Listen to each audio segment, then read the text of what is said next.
Hello guys, welcome to my channel voice of Priyanka. কেমন আছো সবাই? নিশ্চয়ই খুব ভালো আছো। আজ তোমাদের সাথে মোস্ট ইম্পর্টেন্ট একটা টপিক শেয়ার করব। তো ভিডিওটা যদি তোমাদের ভালো লেগে থাকে তাহলে অবশ্যই লাইক দিও আর সাবস্ক্রাইব করতে একদম ভুলো না। তো চলো কথা না বাড়িয়ে ভিডিওটা স্টার্ট করি। আমরা প্রত্যেকেই চাই আমাদের পার্টনার আমাদের কথা ভাবুক, সবসময় আমাদের স্পেশাল ফিল করুক, কিন্তু সেটা কি আদৌ পসিবল? Yes, possible.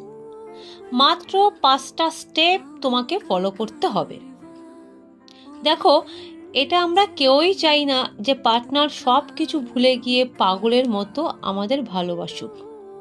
তবে কিছু এক্সপেকটেশন তো থাকে যে অন্তত দিনে একবার হলেও সে আমায় ফোন করবে, একটু আমার খোঁজ নেবে।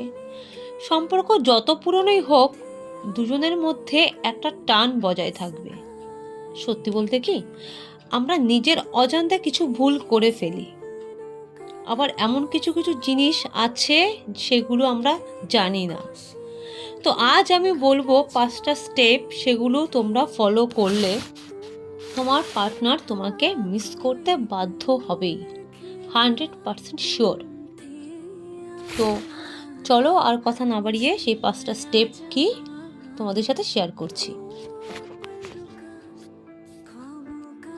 Number 1, emotion. একটু খুলে বলি, ভালোবাসা খুব সুন্দর একটা অনুভূতি। পৃথিবীর সর্বশ্রেষ্ঠ অনুভূতি হলো ভালোবাসা।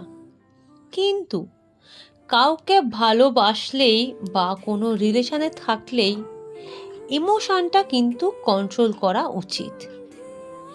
বেশি ইমোশন হওয়া চলবে না। দেখো, আমরা প্রত্যেকেই রিলেশনে থেকে একজন একটু বেশি ইমোশন দেখিয়ে ফেলি আর অন্যজন সেটাকে ইগনোর করতে থাকি। তার কাছে ব্যাপারটা একঘেয়েমি হয়ে যায়। কাজেই ইমোশনকে কন্ট্রোল করতে হবে। Number 2, I know you always think of হার।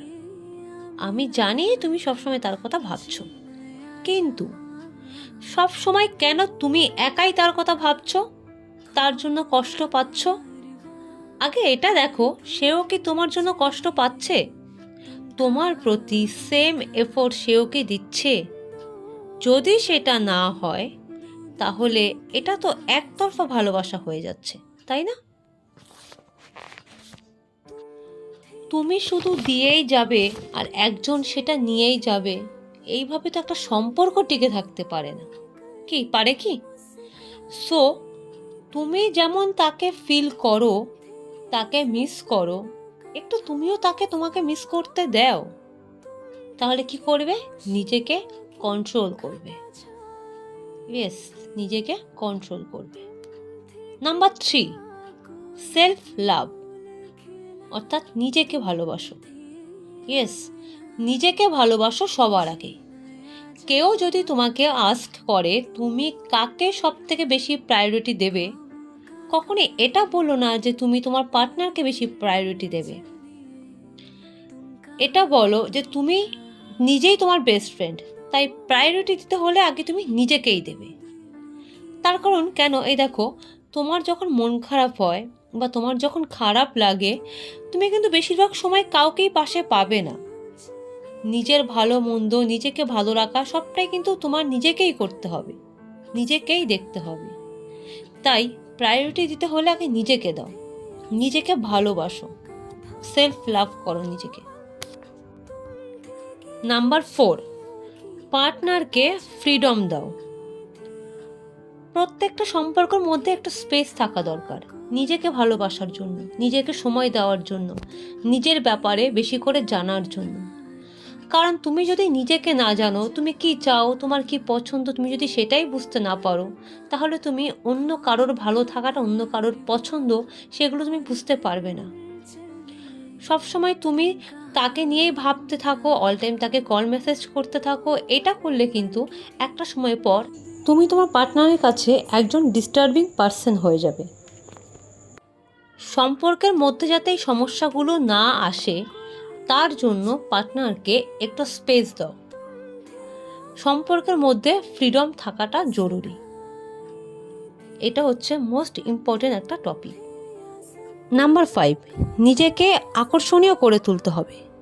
এটা ভাববে না যে আমি তো একজনকেই ভালোবাসি আর সেও আমাকেই খুব ভালোবাসে, কাজে নিজেকে আর আকর্ষণীয় করে তোলা কি দরকার। এই ভুলটা কখনোই করো না। তুমি নিজেকে যত সুন্দর করে তুলবে, যত স্মার্ট নিজেকে করে তুলবে, তোমার পার্টনার ততটাই তোমার প্রতি অ্যাট্রাক্ট ফিল করবে। তাই নিজেকে আকর্ষণীয় করে তোলাটা ভীষণ দরকার। তো গাইস, এই ছিল আজকের ভিডিও, আজকের 5টা টপিক।